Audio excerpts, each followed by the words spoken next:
we're just doing pretty simple things that will resonate everywhere. We're just people out there just trying to help people use tech.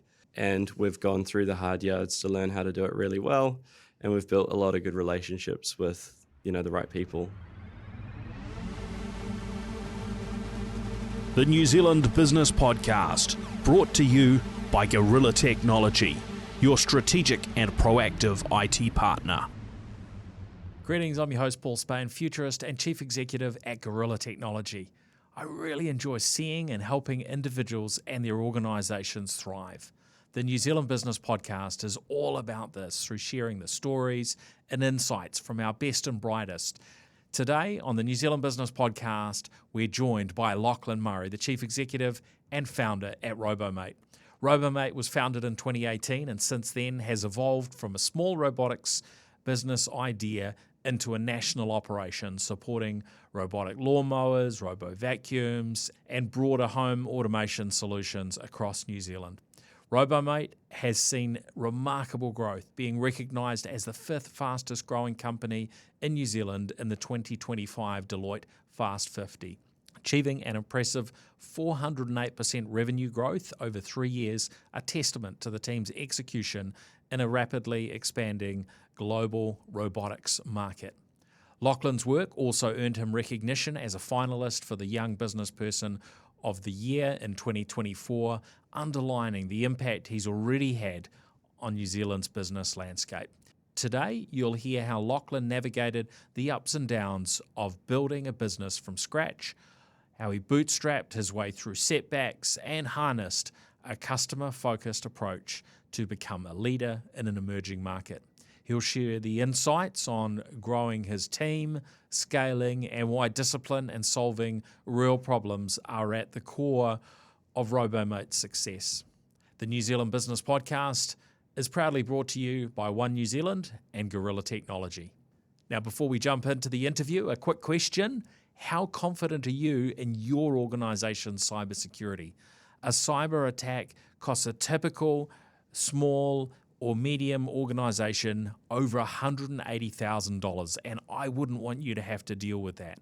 So I'm offering New Zealand Business Podcast listeners a free cyber risk review call valued at up to $500. You'll get a personalised action plan to lower your cyber risk. This is seriously high value and no strings attached. If you're interested, tap the link in the show notes or on the episode page to reserve your session. Well, welcome along to the podcast. Great to have you here, Lachlan. Thank you for having me. Oh, well, a real privilege to have you on the show. Be great to sort of start at the beginning. Tell us a little bit about where you were born, where you grew up, and what that looked like. So I was born in Wellington, but I started school in Auckland. So I've been in Auckland since I was 5. Yep. Lived most of my life around the North Shore.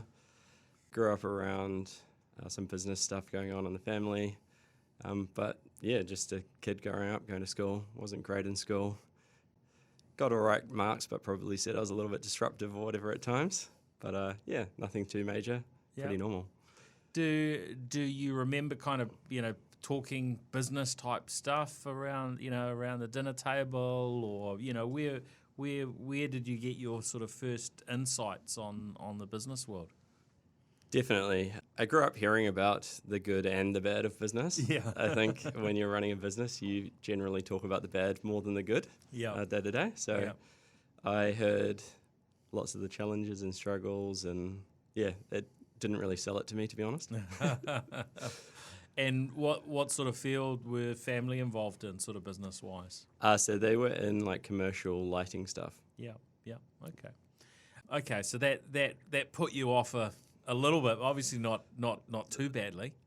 It did put me off for a fair while. I was determined that I wouldn't go into business, actually. So after I was out of school, I was looking for something to do for a while. I was determined that I was going to be a paramedic and started off down that course. And eventually, I guess it's in the blood, so kept coming back. Yeah, okay. So after finishing up school, you sort of took a turn in that direction. I think I saw you did some volunteer work and whatnot. Yeah, so I'm a celiac, which means I can't have gluten, and I Yep. wasn't diagnosed at the time. Oh, okay. So I had a whole lot of My health. father has the same. Yeah, so I had a whole lot of health issues and stuff going through school. And so I didn't even finish school, hence why I was saying to you before we started, Yeah. probably the least educated person in New Zealand. But I didn't finish school. I did eventually get my university entrance. I did a bit of work in the family business for a while just to get a taste for it, but decided that I didn't really want to pursue business at that point in time. Yeah. And I wanted to do something more, immediately helping people get completely away from business. And so, I enrolled to study paramedicine at AUT. And before I went and committed to it, I decided to go down the volunteering path. And I absolutely loved it, but we don't treat paramedics in New Zealand particularly well. And I could see the trajectory, of where things would have gone if I'd gone down that path. So it's super rewarding, super fun, but it's a calling, not a career. Yeah. Yeah. How did you kind of make that decision in your head? Did it become reasonably black and white, reasonably simple for you to decide not to pursue further? Yes, it was pretty simple. Obviously, in the ambulance, when you take people into the hospital, there's a waiting bay at the ambulance area. And the thing that probably put me off was you could actually see, looking at people's faces, how far they were through their rotation and their shifts. And so you could actually just see, how much they're carrying, how much stress and how much burden there was. And so in New Zealand, because it's going through like a charitable trust with some government funding and stuff like that, it's in a pretty tough stage. And it's not, you do it because you want to help people, but it's going to come at a pretty huge cost to you. So I could obviously see that, and I still have a lot of respect for the people that actually can stick through it and do it.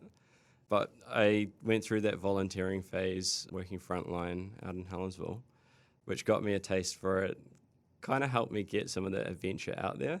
And it was at that point in time where I started to do some of that, marketing stuff for other companies, essentially like a freelancer with a couple of subcontract people helping me out.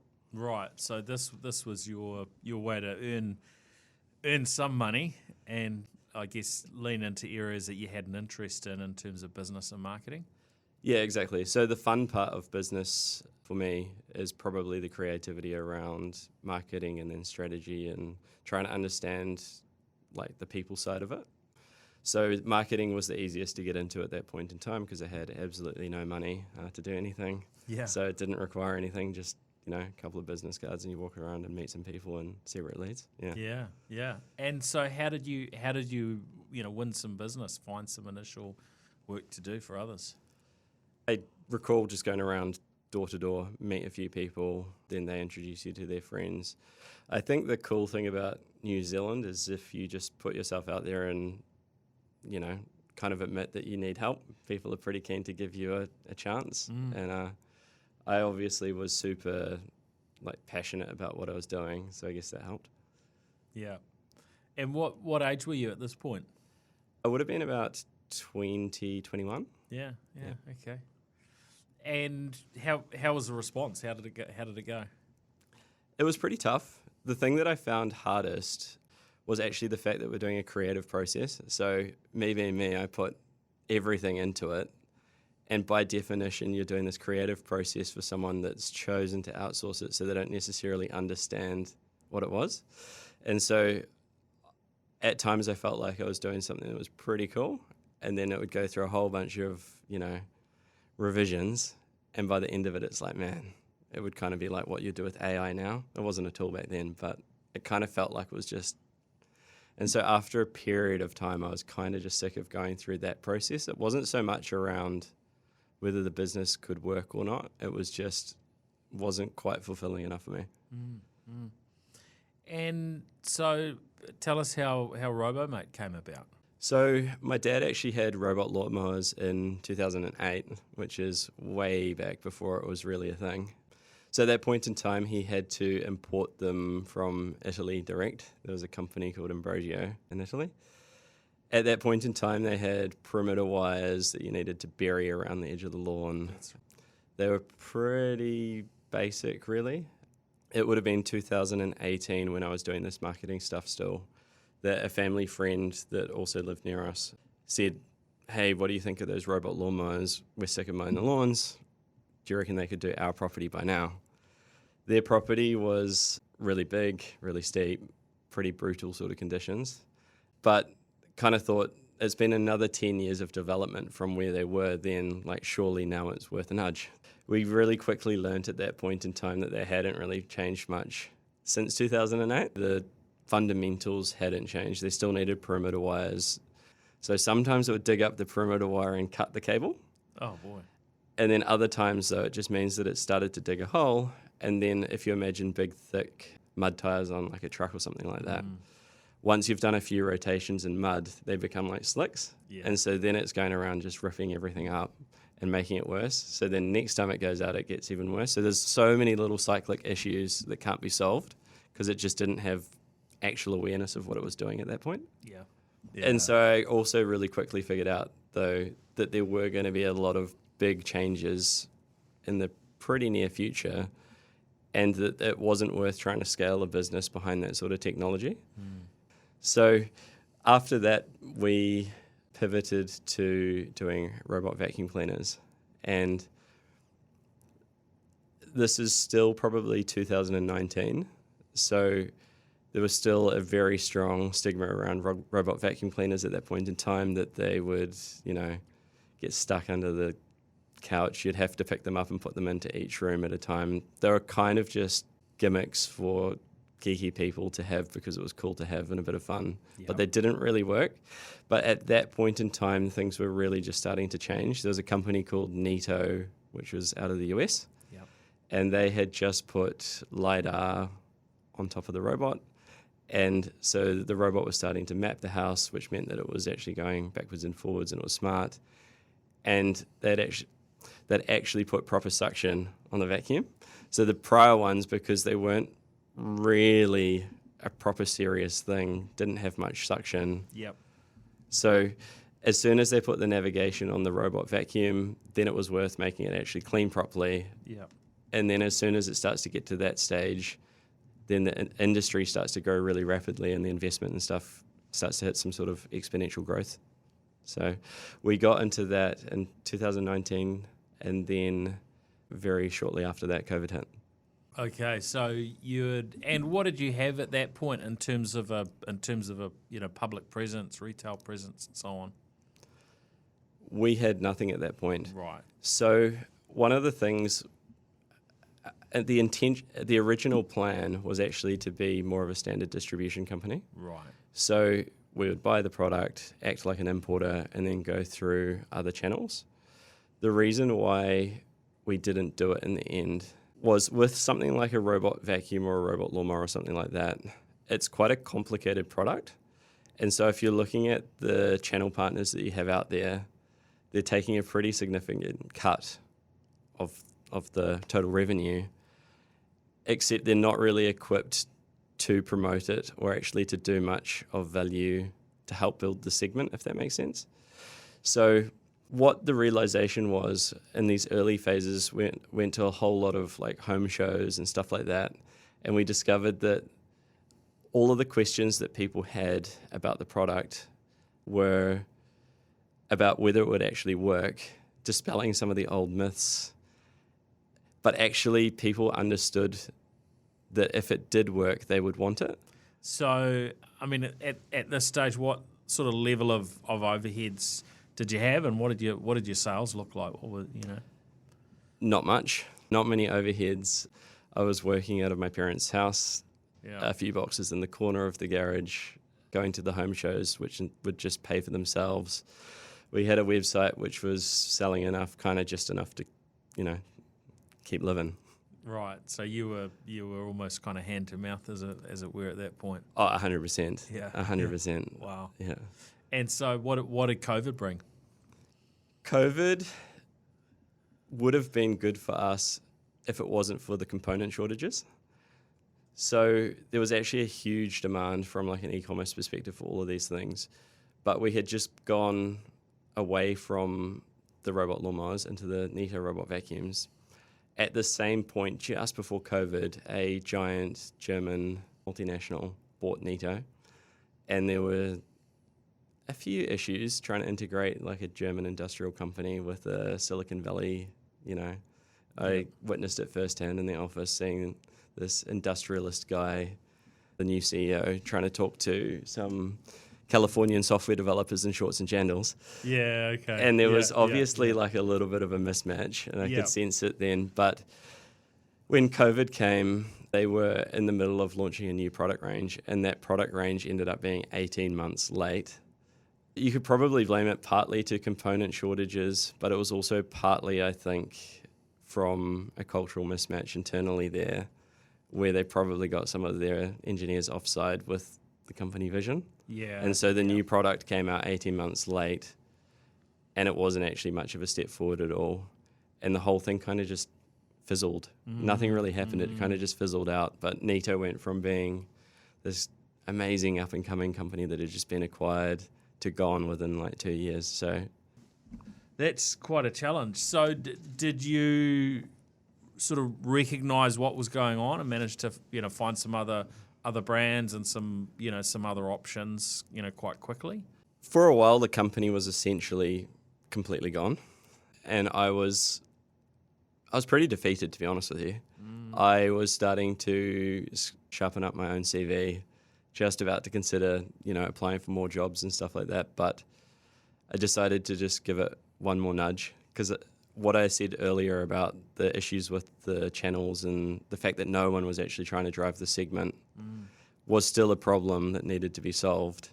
But I had just lost all of the capital that we had started to slowly build in this scenario. So we had absolutely nothing left. So what we actually did was And who was working in the business at that point? So I had some help from my dad initially. In all of this, they moved to Wellington. I was on my own up here now, trying to figure out what I wanted to do. But I knew the problem was big, and I knew that the opportunity was coming. I was also aware it was slightly too early, but I couldn't face going through and applying for jobs and all of that. I thought I just should give it one more try. And so what happened was I went and spoke to a friend of mine, a girl called Louisa, who was working in corporate law at the time, and I knew that she was burnt out with that and wanted to try something else. I didn't have it in me to do it completely on my own again, I don't think. It was more for a bit of support and to do something fun together. Yeah. But we got a friend of mine let us set up camp in the corner of his office. And this time around, we decided to be like a retail channel for robot vacuums. And so at this point, there were a few brands that were starting to go into, Noel Leemings, Harvey Norman's, JB Hi-Fi, all of the big guys. Sure. So we went to these people and said, hey, look, we want to be one of your channel partners. Our strategy was to come into the market, and we decided that we were going to make videos explaining all of the answers to the questions that we had at the home shows. So rather than trying to sell stuff to people, we were taking the more, like geeky approach of explaining how it works. And rather than saying like, it can suck up pet hair, trust me, we would make a video showing it doing that in a real life scenario. And so we went and we got all of the big brands at that point in time onto one website. So it was almost more like a review website for robot vacuums with videos filmed on an iPhone that I'd financed. Yeah. Okay. Wow. We were determined to be a place where you could, get advice properly to figure out which one was going to be best for you. And then we were going to be end-to-end partners with the customer right through the journey. We decided that we were going to try and give people proper tech support. So rather than following fully through a script, we would actually just know the product well enough, get to the heart of the issue and get it solved relatively quickly. So that was probably the biggest value proposition that we offered to the customers. And I guess it worked. Yeah, absolutely. Gotcha. So when you started effectively retailing the robotic vacuums, when were we talking that happened? What time? This would have been probably 2021 at this point. Yeah, okay. Yeah. So not that long ago. It feels a long time ago. Yeah. Yeah, maybe it's sort of 4 to 5 years ago, Yeah, right? Yeah. And so then how did you evolve from a retail standpoint during that period? So right back when we gave up on the robot mowers, we sat down and it was literally on a piece of paper. drew what we thought someone should make, and it had a few requirements that it needed to tick before we'd want to do it in New Zealand. And the requirements were it needed to be wireless, it needed to be four-wheel drive, it needed to have a low center of gravity, and it needed to be powerful enough to cut through kikuyu. So pretty basic, pretty simple. The drawing that we drew didn't look like the thing that we found in the end, but it ticked the boxes. It did the job. Yeah. Yeah. So Momotion is a split-off company from DJI, the drone company. Okay.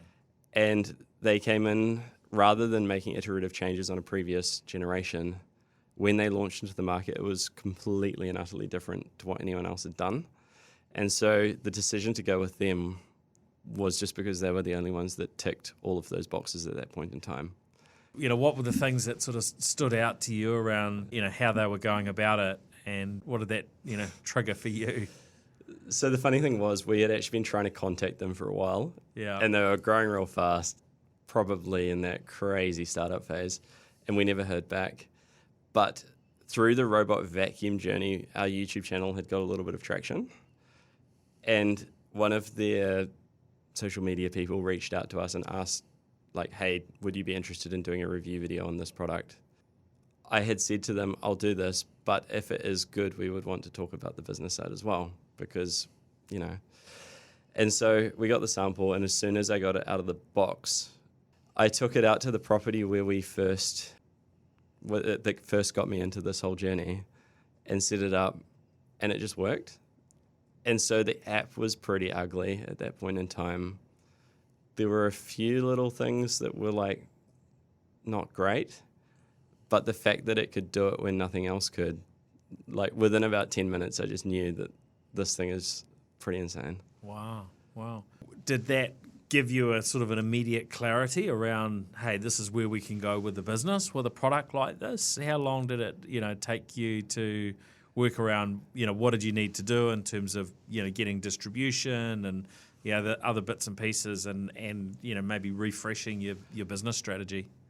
I already had the plan of what we were going to do. I was waiting for the product. Gotcha. So as soon as we saw it, I was like, okay, we're on here if we can, get this across the line.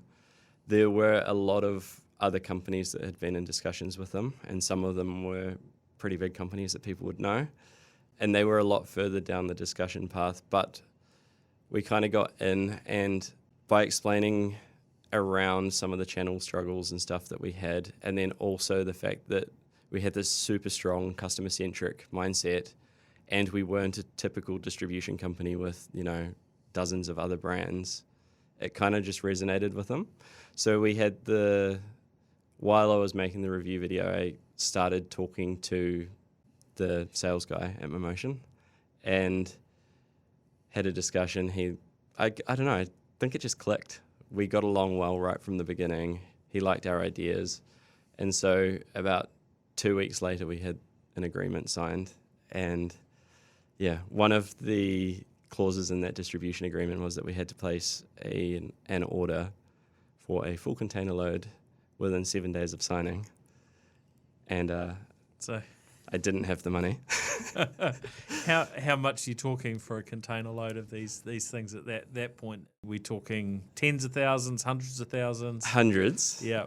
And it may as well have been a billion, to me at that point in time. It was a real chaotic period of time there where I had this thing, the business was growing. It was always 2 steps forward, 1.5 steps back. We were a real small fish playing against, in a very big pond. It was really hard. So things were all right, but it was very slow. And then when we got this, I realized that it was going to be big immediately. So I was running around trying to find investment. Obviously not. Other people don't necessarily see the full opportunity at that point.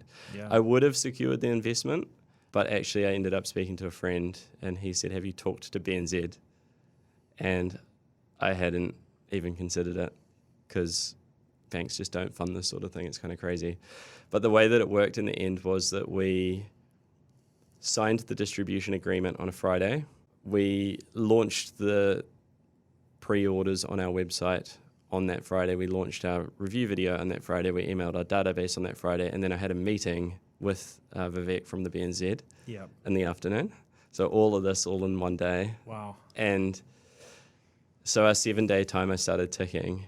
And over the weekend, because we had built great trust with a lot of people, by Monday or Tuesday, we had pre-sold like 40-something units. We were taking deposits, and I want to put this out there, is that we kept them all in a separate account. I did not want to get on the news for that sort of thing. So we kept people's money fully secure the whole way through. Yeah, we had the meeting on, I think it was Tuesday, with Vivek to follow up. And by that point in time, we obviously only have like 3 days left, which for a bank to get the funding across the line is pretty insane. But they pulled, a rabbit out for us. They got us funding in the form of an unsecured overdraft, which was enough to get the payment for the container. And so from that point on, the people's deposits were safe. Yeah. They were always safe. They were in the trust account. But by that point, we owned the unit to give to them. So everything was safe. And we got the container across. And then for the next 18 months, the demand was just so big for it that we struggled to keep up. When we got that all signed, we still actually only had a team of 3, so me and 2 others. Wow. And very quickly, again, leaning on a friend in a dire situation, got another friend, Dan, on board. And so it was a team of 4, except things just went ridiculously fast. And we're doing this all with this bootstrap mentality, which means that the sales are always ahead of the resource. It's kind of like the cart leading the horse. Yeah. And so it was growing faster than we could actually continue to grow the business behind it. And it's also in a new industry. So we couldn't go and hire a resource that knew what they're doing. So every time we brought someone on, it was from a standing start. So we're trying to run the business, grow the business, and then train people.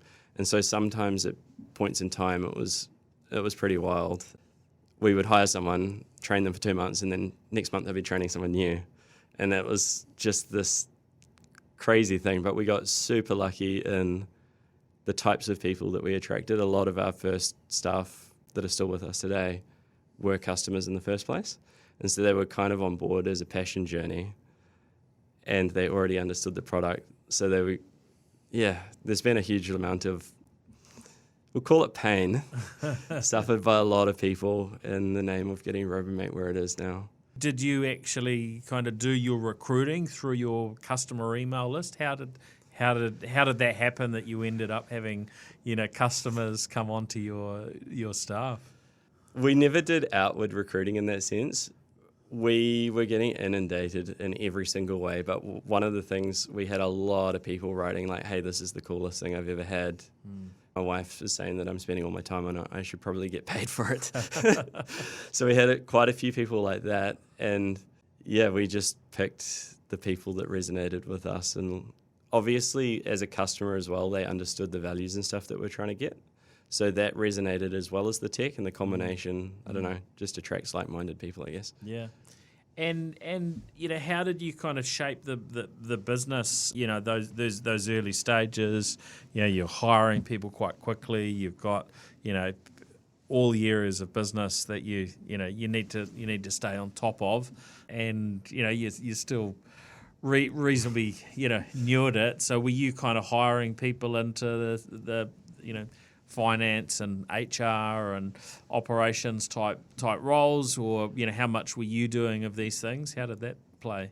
I was doing a lot myself with the help of others, of course, but it really felt like a whole bunch of people pulling together and a whole lot of people doing a lot of different things, and it was just like a working bee that lasted a long time. Yeah. And it wasn't until things started to stabilize that we actually got those specialized functions covered. I was fortunate through the whole period to have a good accountant. We're essentially one of his clients for his tiny little practice originally, but then he sold the practice and kept us on as his only one. Oh, fantastic. So throughout this entire period of time, because it was still bootstrapping hard, I think our cash flow cycles were less than a month. So he was doing cash flows every single day. So I had experience in the finance department. And we had experience in lots of things. As things have started to settle, then the structure's been put in almost retrospectively. It's not the way that I'd advise anyone to do it, but it was kind of just needs must. Yeah. At what point would you say things started sort of, stabilising? Probably 2024, but it's always a work in progress. Yeah. Things are pretty good right now, but we've still got a business that's still growing rapidly. There's still no one else out there that we can hire on board that's qualified. And on top of all of this, it's super seasonal. And so, like, one day the sun will come out and the grass will grow, and all of the leads and stuff we've been talking to for the last few months all buy on the same day. And so, yeah, it's getting easier, and the problems are changing, and things are getting more stable, but it's definitely not easy. Yeah.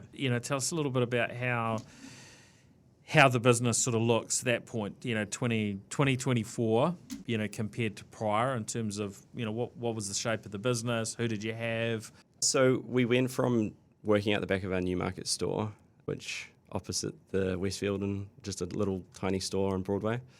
We went from working at the back there with 3 people, and within 6 months, the store was slowly getting smaller because we were pushing the shelving up, the back wall shelving further and further forward until it was a tiny little hole in the wall, and the rest of it was office space. Okay. So we had them clicking, collecting from our store, and there were periods of time where we couldn't see each other because there's just walls of robot boxes in our office. So we went from that, and then it was all growing so fast that it got to a point where the office itself was one of our constraining factors. So then in the middle of our busiest period of all, we then had to move office, but then that meant we could at least start hiring again and keep growing. We had actually reduced like our marketing spends and stuff like that to try and slow things down. But because we had a pretty cool product that was super unique, and we were bringing the customer service and building relationships and stuff with people telling their friends, so it wasn't actually really helping us. So it just kept growing regardless of what we wanted to do at that point in time. And we've kind of just been swept along with it. And so we're trying to get all of those structures and stuff in place, and it's looking much more like a normal company now. But for a long period, it wasn't. It was just wild. Yep. Now, you've got some presence across the country. When did you start building that out? That started pretty soon after we took on Momotion, and a lot of our earliest people were the customers that I mentioned earlier. So our strategy there was to just get a man in a van that can do most of the functions. So it's almost more like a little tradie model where they're not really salespeople, but they can turn up and show you the robot working at their house, but then the same person can help you do basic stuff, can help you get set up, all of that sort of stuff. So they're just our person on the ground, almost like its own little small business in a way. So that started pretty soon after, and then I'd struggle to tell you at what point in time we had what, but now we've got up to about 15 vans around the country. You don't have to have a massive amount of business in one area for that to be viable, or have you got a sort of a formula for, okay, we've got this much business, it makes sense, or if you've got someone who's knocking on your door saying, hey, I want to represent you in Waikakamukau, that there's some way of figuring that out? Initially it was gut feel, and then obviously now we've got some data based on what people are buying without representation there of what areas we should be servicing. And then we also have pretty good understandings just based on population size and demographics and stuff like that, what's going to work. So it's not that hard to predict. There's obviously lots of aspects to it, like not just the demographic and the type of people and the types of properties that they've got there, but also who you manage to secure in that region and whether they're going to be stronger technically or sales or all of those sorts of things. So there's lots and lots of factors, but generally speaking, in the beginning, it was a gut feel and based on who we found. And then now over time, it's becoming more data-led, which is probably the way it has to be. Yeah. It sounds like they're both sales and technical, but you don't actually have a storefront, right, as such in the different areas? No, that's right. So most of the time, they're going to customers' houses, and essentially someone sees an ad online, they have interest, we contact them, make a booking, one of our guys goes out there, essentially just does a demo. It's not really a sales Right. process. Okay, They so can you've get the got a mower kind of a out. consultation where Yeah. you can help them understand what would be the right Yeah. technology to suit their requirements. Yep. So they can actually set the mower up fast enough that they can cut the customer's lawn while just having a chat about everything. And then most of the time, there isn't actually much of a sales process involved. Like they've got you out there because they want it. Yes. And they just want to see that it's working. Yeah. And so they go out there and do that. And then they also know that if they do decide to buy it and go ahead, that person is there if they ever get completely stuck. With the growing challenges and stuff like that, and the people that are out on the road all of the time, we would do like a first tier of tech support via the phone. And then if we can't solve those issues, then there's other options like sending them back. Yeah. But as each region starts to mature in its own right, then we've started opening up physical stores with their own workshops off the back, and then splitting out those different functions afterwards. Yeah. So that's the strategy. Yeah. Oh, that's really impressive. And so now, when you look at what you've got around the country, how many, what areas are you kind of touching? We're in Northland, Auckland, Waikato, Bay of Plenty, Central Waikato, so like Taupo, Rotorua, Hawke's Bay, Wellington, Wairarapa, Christchurch. So we're still missing a few spots, but we should have it all covered pretty soon. Wow. We've been talking around the lawn mowing side. At one stage, you were doing the robot sort of vaccine for swimming pools, and of course the in-home vacuums as well. So we're still doing the pool cleaners, we're still doing the vacuums. Okay. These industries are a little bit more, we as a company are not wanting to be like the robot mowing people. It's just that robot mowing is probably the biggest problem in New Zealand, and it's the thing that's seen the biggest change at the moment. Our focus as a company is on being the robotics people, and then I almost see us more as being like a tour guide into the technology for people that don't understand the technology. Yeah. So we break it down, make it easy to understand, and then we take them along the journey. And so we find the best products and then bring it for them. So we're not trying to find like every robotic product that's out there. There's so many things, but we're trying to make sure that it is actually like fit for purpose and does the job. Right. So no humanoid robots just yet, but that might be coming up in the future. Nah, and I like to test these sorts of things and play with them, but I'm not out there to try and sell stuff to people that's not actually going to help them. So Yeah. Okay, now to the Deloitte Fast 50 Index, you've landed at position number 5 there, 408% revenue growth. When you think about your journey, what's been the key to being able to get to this point where you're able to grow and to scale so quickly? there are quite a few different factors. The number one would be timing, in the sense that, so the time has been right for the technology to shift. In our case, it was because we waited until it was right. The second, I think I would say, is we have a really clear problem that we're solving, so we're actually helping people do something. So a lot of businesses will have the challenge where trying to actually get the sale is the challenge. So they've got a cool idea, but then they've got to try and convince someone that they need it. Whereas we're out there selling something that people are already aware that they need. So therefore, like, most of our effort doesn't need to be on selling the product or even marketing the product. It's not at all about that. It's all about like service, customer service, helping people get on board so that they have good experiences with it. And then because it's such an exciting product, they naturally go and tell all their friends, and you go and buy a robot and then you have a barbecue next week and then happen to have it going out past it. So our whole philosophy is about actually about the people. We're there to serve the people and help them have a good relationship with their robot. And if we can do that, we don't really have to do much else, because it kind of just sells itself and spreads organically. Yeah. Why now for you entering the Deloitte sort of fast 50? There are a few things. Number one, partner at BNZ, being a sponsor of it, was pushing us to do it. Yeah, okay. So that's number one. And number two, I think when you're building a business and you're in startup phase, you're a little bit paranoid about people knowing what you're doing. You kind of want to build your moat before you get your name out there too much. You want to have as much success as possible without getting too much attention.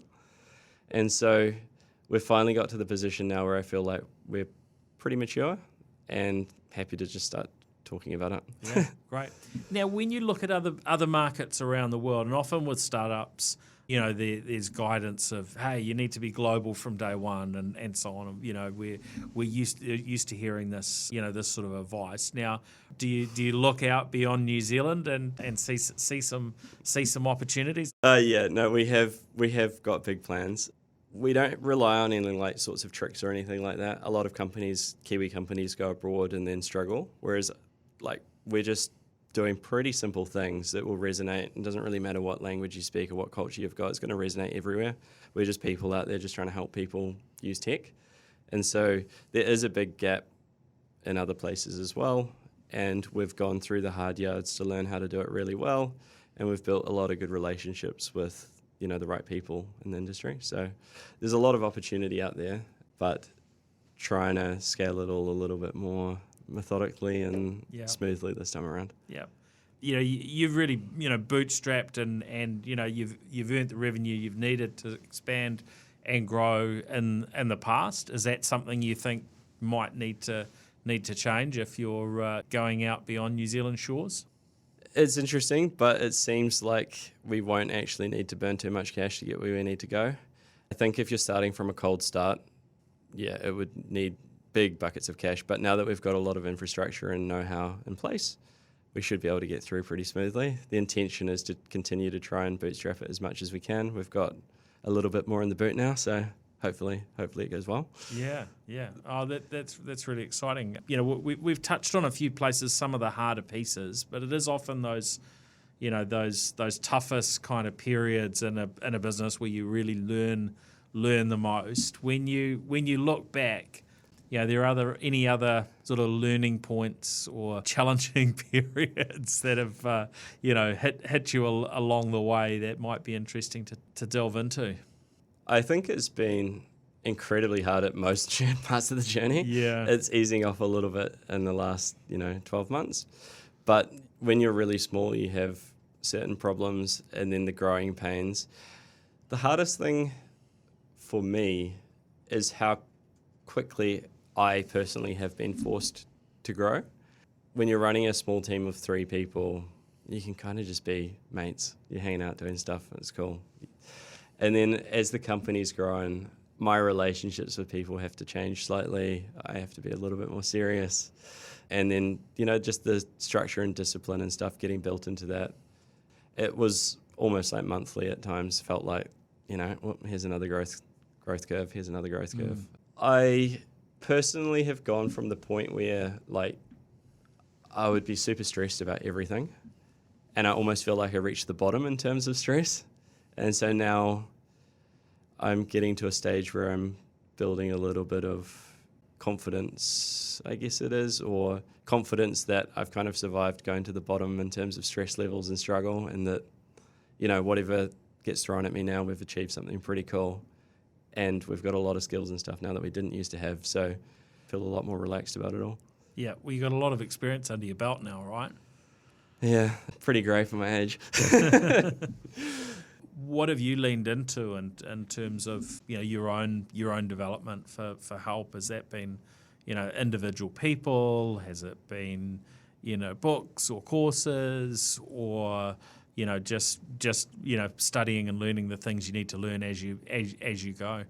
Pretty much just studying and learning as we go. I have some great people to help me. We tried having formal advisory and stuff like that, and we really struggled with it because things would change so much that trying to keep the advisors up to date was hard. But with single issues and stuff like that, once you've done it once, the next time is a little bit easier. Yeah. But with Google out there, lots of people able to help you. Like they said at the Fast 50 event the other night, the cool thing about New Zealand is pretty much anyone's just a phone call away, and most people will take it and make the time to meet you. Yeah. And it doesn't matter if they're like a billionaire or whoever they are, they'll make the time, like a lecturer or something like that. Most people will meet you and have a chat. Yeah.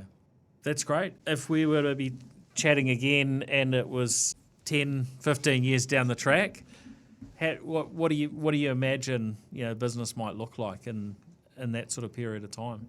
Can you imagine that far out? I always joke that Robomate years are like dog years. So 10 or 15 years may as well be like a century at that point. I can't even predict what the product would look like exactly, but I can predict that like personal building relationships with customers, looking after people, caring about people, all of that sort of stuff is always going to be relevant. And the further the tech gets developed, the more important that becomes. So our company philosophy is just serve the best tech that gets there to help people, and then try and hold on to that sort of stuff as we grow.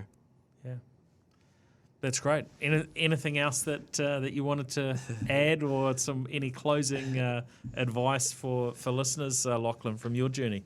Advice. I don't know how I've ended up in a position to give advice, but I think that it's not necessarily about having good ideas or anything like that. It's about identifying a problem that you want to solve, and then understanding your own personal strengths and your personal weaknesses, focusing on the weaknesses, not the strengths, which is the temptation. And then what will get you there in the end is actually discipline. There's no substitute for discipline. And I was talking to another guy who's at the other end of his career and much more successful the other day, and he said that he picks the people that he invests in based on who he thinks will be able to suffer the most. And so I see some of those courses and stuff going around online about, e-commerce courses and all of that sort of stuff. Like, e-commerce is just business. You've got to really want it, and you've got to have a real reason for doing it, because the money and stuff won't keep you going once it gets hard. Yeah. And what are some of the disciplines that you've put into place to be able to succeed? It's been forced on me once it's grown. The discipline in the beginning was just literally just turning up. And the point in time when no one's aware of what you're doing and you could just give up and go do something else. It's just turning up, and then being a little bit mean with yourself and your time, not giving yourself too many excuses. So at the start of the day, this is what I'm going to achieve today. Writing it down, crossing it off, don't go home until it's done. And just being a little bit like holding yourself accountable. There's no real secret to it, I don't think. Well, thanks very much for joining us on the podcast. Really, really insightful, and appreciate your time, Lachlan. Thank you so much for having me. Well, all the best for what's next with Robomate, and we'll look forward to following the journey as you progress forward. Thank you so much. Yep, all the best. I trust you've enjoyed listening and learning from Lachlan Murray's story.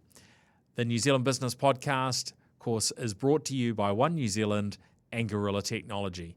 Be sure to listen in to our other episodes featuring many of New Zealand's most successful leaders, including founders such as Sir Rod Drury of Xero, Cecilia and James Robinson of My Food Bag, Sir Peter Beck of Rocket Lab, Brooke Roberts of Sharesies, Sir Michael Hill, and many, many more. And because a rising tide lifts all boats, be sure to contribute to lifting New Zealand's success by sharing a favourite New Zealand Business Podcast episode with a friend. Thanks for listening in. This is Paul Spain signing out. I'll catch you on the next episode. And a quick reminder before we go, if you haven't already, grab your cyber risk reduction review session, valued at up to $500. You can find details for that in the show notes and on the New Zealand Business Podcast website. We'll catch you soon. The New Zealand Business Podcast, brought to you by Gorilla Technology, your strategic and proactive IT partner.